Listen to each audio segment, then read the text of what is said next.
and took a job with the world's largest cruise ship company, where he is training to be a cruise director. And like, you were clearly born for this. Since a cruise ship is still one of the most unsafe places to be during COVID, obviously, he is docked at home in Washington, D.C., waiting to get back to sea, where he goes for trips on like 7 months at a time. Prior to all of our shows, I ask our storytellers a question that will help us get to know them better. And since tonight's show is all about weddings, I decided to ask them about their best relationship advice. So here's what Kyle said. My advice is simple. Compatibility is more important than love. Those are bold words, Kyle. Kindness and friendship and laughter and chemistry will get you through the tough times. Love is not enough. In other words, like your spouse, it's more important than loving your spouse. That is very thought-provoking. That'll give us a lot to chew on. Please welcome Kyle Horton.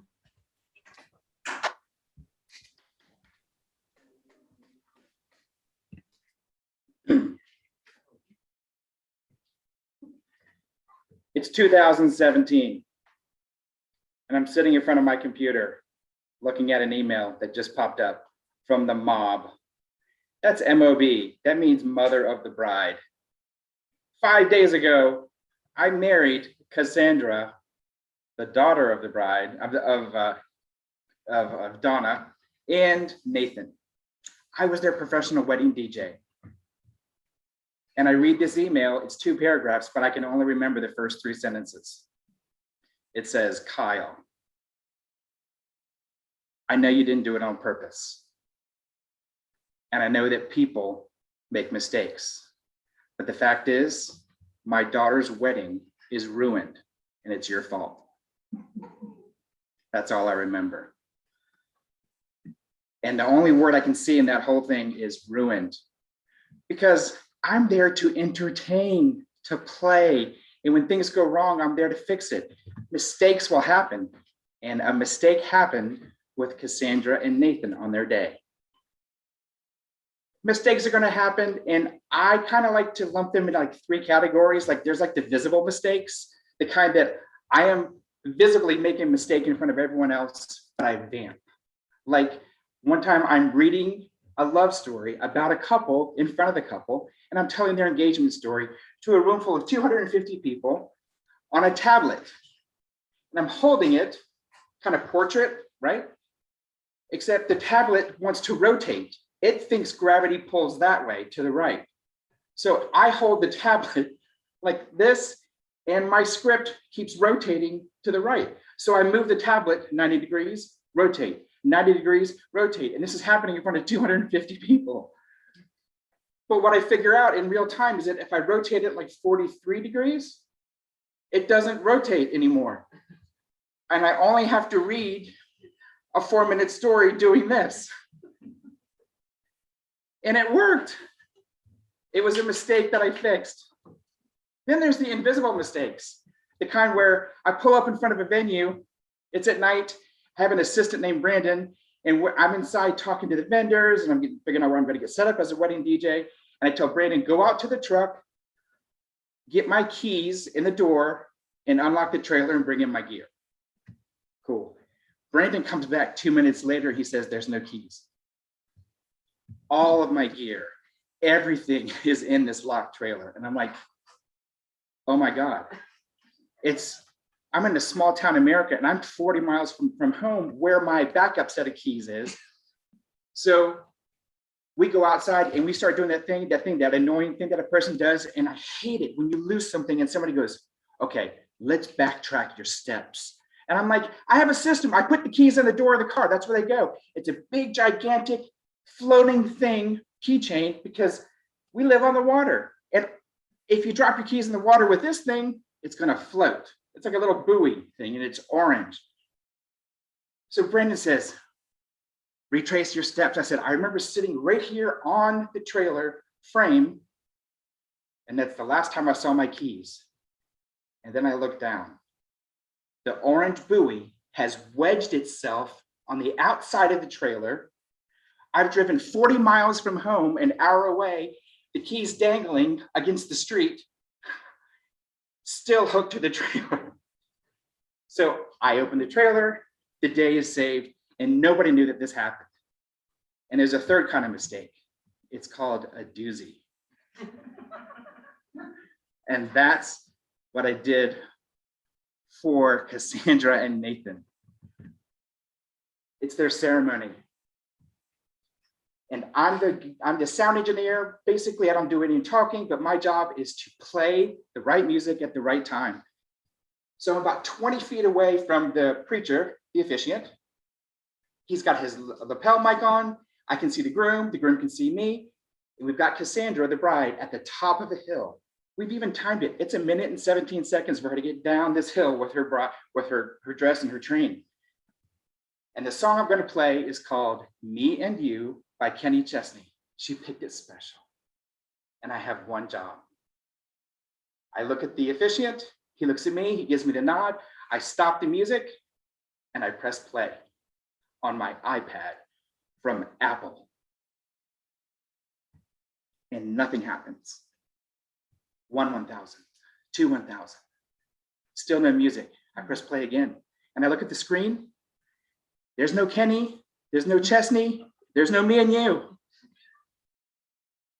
4, 1,000, 5, 1,000. And I can feel the pressure. And now if I look up and I see people looking at me, that means that I've admitted everything's gone wrong. So instead I keep looking down and I try to fix it. So I go to the search bar and I type in Kenny Chesney, me and you. Nothing. But the good news is I have the world's most helpful iPad. My iPad has a brain and it has decided, you know what, Cassandra deserves more than this. She deserves better than silence.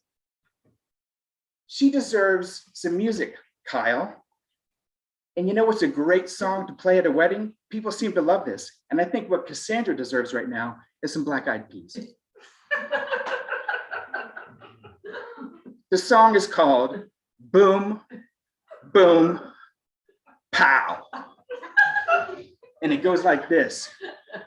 Gotta get that, gotta get that, gotta get that, boom, boom, boom, gotta get that. 10, 1,000, 11, 1,000. I stop the song. I start searching for Canon, Pachelbel, the D, and I just hit play, and a beautiful instrumental version of the song plays. Cassandra comes down and gets married. I couldn't fix this day. You know how I know? Because I'm reading a fucking email that says I ruined her day.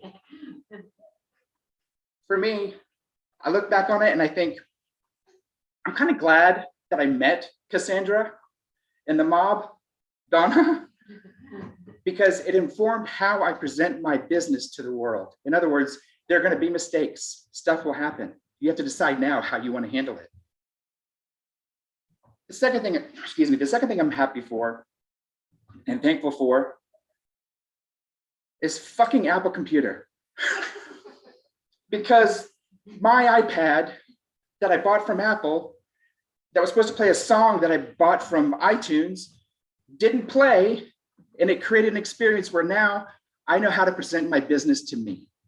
In other words, it's not going to be perfect, and I have to be okay with that. And lastly, I'm especially thankful to my friend and my mentor, Matt Dix, because Matt says, in life, when it comes to experiences, you either have a great time or you have a great story. Thanks, Matt.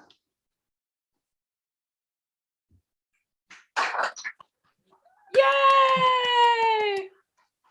In kindergarten, we call that an opportunity for growth,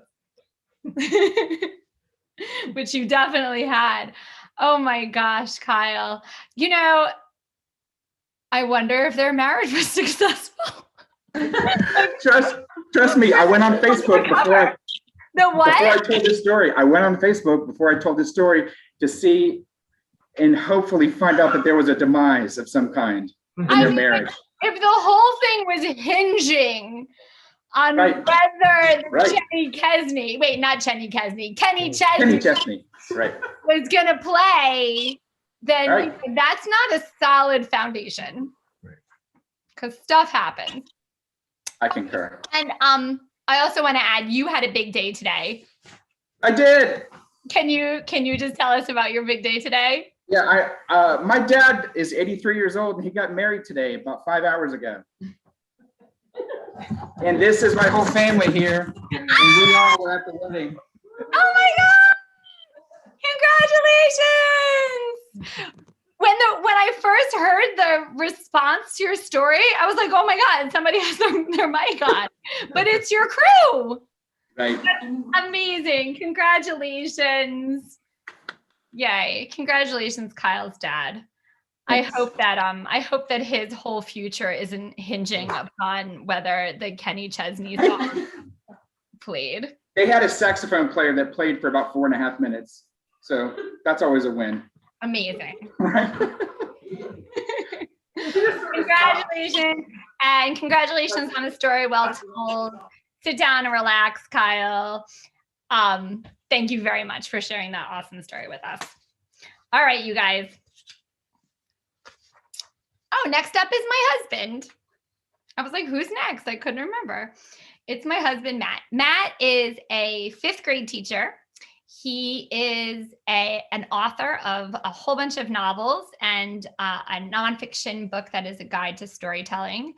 And he is also now a consultant in the area of marketing and what would you call that? Like public speaking and messaging. And it's full-time. Like he now has 3 full-time jobs. All of those are full-time. And then there's a whole bunch of other part-time stuff too. So it's, actually, I never thought of this until just now, but we just finished reading book 3 of Harry Potter, which was The Prisoner of Azkaban. We've been reading Harry Potter each night with the kids. And that's the one where Hermione has the thing that allows her to go back in time so she can like take all the classes at once. Maybe you have that. He's not admitting to it, but I do think it's possible because who has 3 full-time jobs? It's ridiculous. He's also a father and a husband, and he does a lot of sweeping of the island over in that area because there's always crap underneath it. Here is what Matt said about, oh, this is very awkward for me. This is what Matt offered as his best relationship advice. This is what it says. Marry someone better than you. That makes you the winner. It also makes your spouse the loser, but it can't be helped. Marriage is a zero-sum game. Also, as if that wasn't enough, he says, also, think of marriage like this, a never-ending sleepover with your favorite weirdo. So, a few thoughts. I have conflicting feelings here. I don't mind at all being called a weirdo. That's